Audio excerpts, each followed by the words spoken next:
Reporte 100. La ley de ingresos quedó aprobada la semana pasada en la Cámara de Diputados, va a pasar a la Cámara de Senadores. Hubo puntos ahí importantes, la desaparición de los fideicomisos del Poder Judicial. Bueno, eso fue antes de la ley de ingresos, Posterior a la desaparición de los 14 fideicomisos, vino la ley de ingresos, se va a grabar el ahorro. Hay un techo de deuda de 2 billones de pesos, y varios puntos en la ley de ingresos de la Federación. Está con nosotros la diputada federal por Morena, Rosángela Amairani Peña Escalante, a quien le agradezco que nos tome una llamada. Amairani, ¿cómo estás? Buenos días. ¿Qué tal? Buenos días, Juan Carlos. Muy contenta, agradecida contigo por el espacio y saludando a todo el auditorio de Radio 100.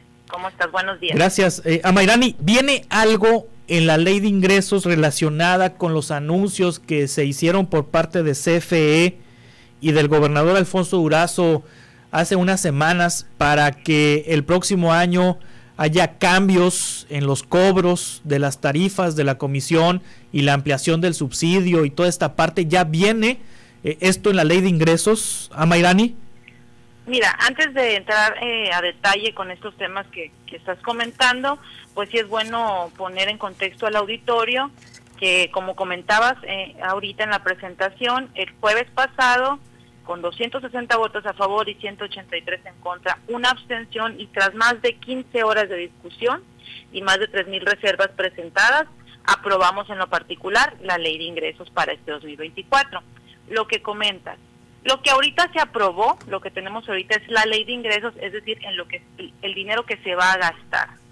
La segunda semana de noviembre vamos a ir con la discusión y la aprobación del presupuesto. Sí.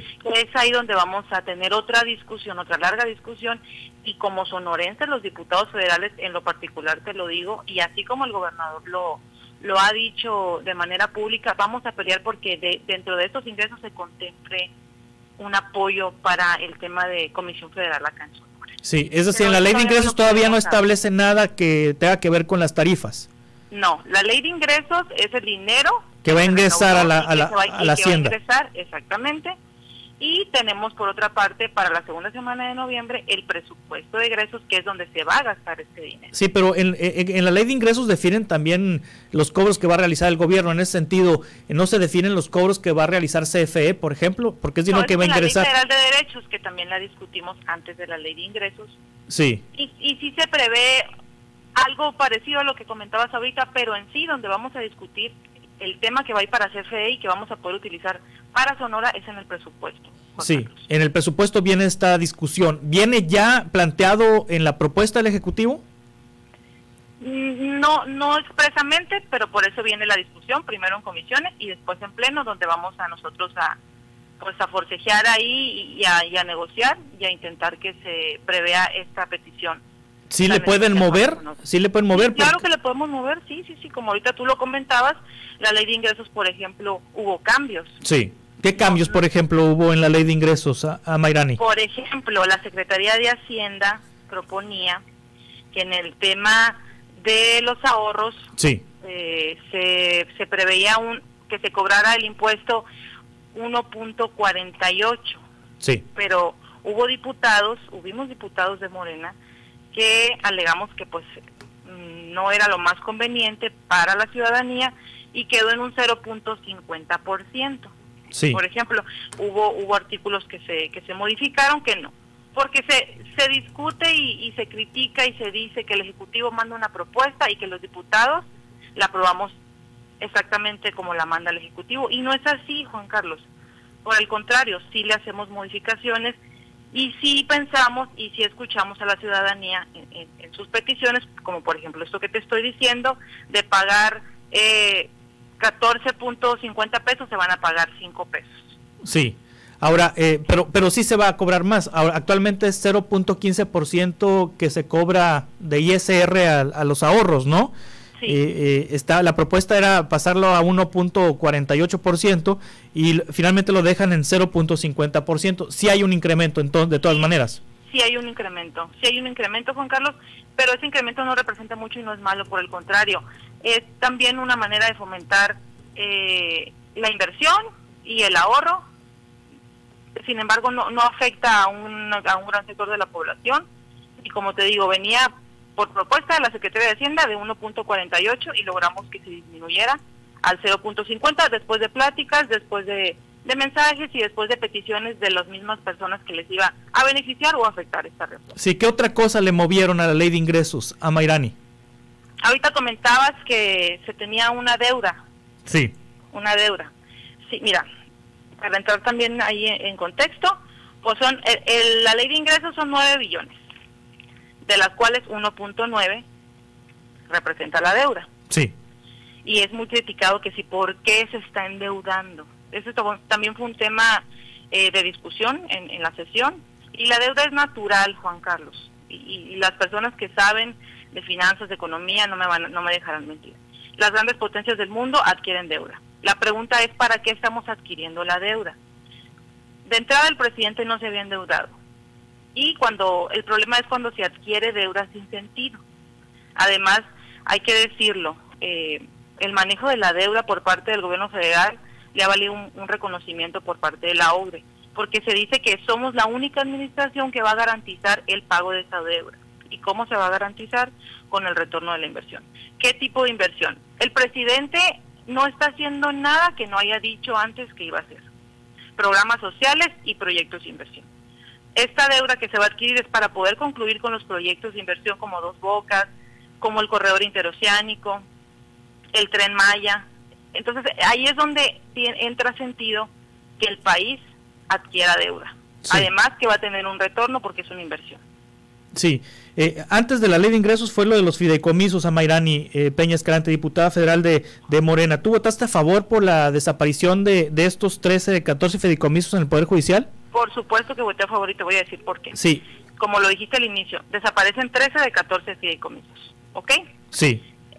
Estos fideicomisos, fíjate nada más, representaban 21,000 millones, bueno, representan porque al 30 de junio el saldo de los fideicomisos son 21,000,538 pesos. La Suprema Corte de Justicia de la Nación cuenta con 6 fideicomisos de 6,000 millones. El Consejo de la Judicatura, 6 fideicomisos de 15,000 millones. Y el Tribunal Electoral, 2 fideicomisos de 15.9 millones. ¿Y en qué crees que se usaba este dinero? Prestaciones médicas, pero esto solo para mandos superiores, porque quien diga que se está afectando a los trabajadores del Poder Judicial de la Federación miente, porque todo ese dinero se usa solamente para los mandos superiores, que son jueces y magistrados. Para el mantenimiento, hay una partida exacta para el mantenimiento de casas, otra partida exacta para la compra de vestuarios. Imagínate. Entonces, claro que si me preguntas, yo sí estuve a favor de desaparecer 13 de los 14 y quedó uno que es para la Administración de Justicia, porque también se dice que se va a dejar sin recursos. Ahí lo que dicen, por ejemplo, de las casas que son propiedad del Poder Judicial y que se utilizan para cuando cambian de adscripción a jueces y magistrados, es decir, si a un juez lo cambian de Mérida a Hermosillo, el Poder Judicial tiene casas disponibles para que puedan llegar esos jueces cuando cambian de domicilio y que ese fideicomiso se utiliza para dar mantenimiento a esas casas que son propiedad del Poder Judicial. Si quitan, por ejemplo, si les quitaron ese recurso de ese fideicomiso, ¿cómo van a pagar esos traslados? El Poder Judicial, ¿cómo va a pagar esos traslados de jueces y magistrados a otras adscripciones?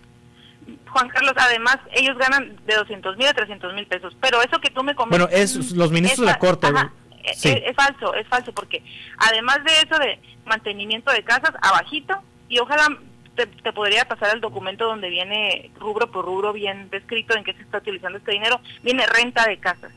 Sí. O sea, cada magistrado, cada vez que va a cambiar de estado, cada vez que va a cambiar de circunscripción, además de que se le da una casa, se le da todavía el dinero para que la rente, y no necesariamente forman parte del patrimonio del Poder Judicial de la Federación. Yo creo que como cualquier ciudadano que trabaja fuera de su estado o fuera de su ciudad, le alcanza para rentar una casa. Sí. Entonces es un abuso, es un exceso, no se está dejando desamparados a los trabajadores porque, como lo dice, como se planteó en la desaparición, desaparecen 13, no 14, y el que queda es justo para la Administración de Justicia.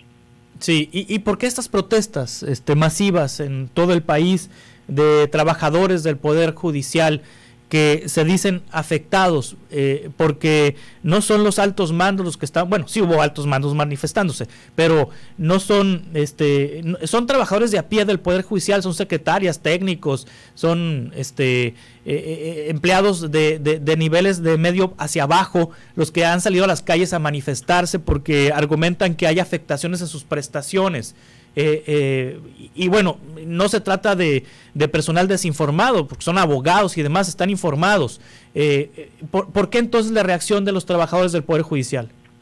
Mira, Juan Carlos, nosotros en la Cámara tuvimos un foro justo para este tema de discusión con la Comisión de Justicia, algunos magistrados, jueces y personal del Poder Judicial de la Federación que no son mandos superiores, y se tiene hasta el día de hoy una desinformación del tema, porque obviamente hay intereses por parte de los mandos superiores, que son alrededor de 1.767 mandos superiores dentro de estos organismos que te menciono, y ellos dicen que de esos fondos se les paga a los trabajadores que están protestando. Sí. Hay una desinformación, por supuesto que si yo como trabajadora del Poder Judicial, mi jefe juez, mi jefe magistrado, me dice, oye, se te va a dejar de dar tal apoyo o vas a dejar de percibir tal cantidad porque se están desapareciendo, pues claro que voy a ir a manifestarme, pero nosotros estamos haciendo, informando, nos estamos reuniendo, justo el día de la discusión de la Cámara nos reunimos con algunos trabajadores del Poder Judicial de la Federación y explicamos algunos detalles de esto. No se está atacando a los trabajadores que no sean los mandos superiores, solamente se les está quitando los privilegios a los magistrados y a los jueces, porque también, por ejemplo, hay un comedor en uno de, no sé si es en el Consejo de la Judicatura, tienen un comedor donde se destinaron no sé cuántos millones de pesos y solamente pueden comer jueces y magistrados. Pero hay otro comedor donde puede comer todo el personal, pero ese personal tiene que pagar por su comida. ¿Me explico? Y es sí. Ahí donde entra la confusión, donde los jueces, los magistrados, donde el personal, mandos superiores, dicen, pues ya no vas a poder tener esos privilegios, ya no vamos a contar con comedor.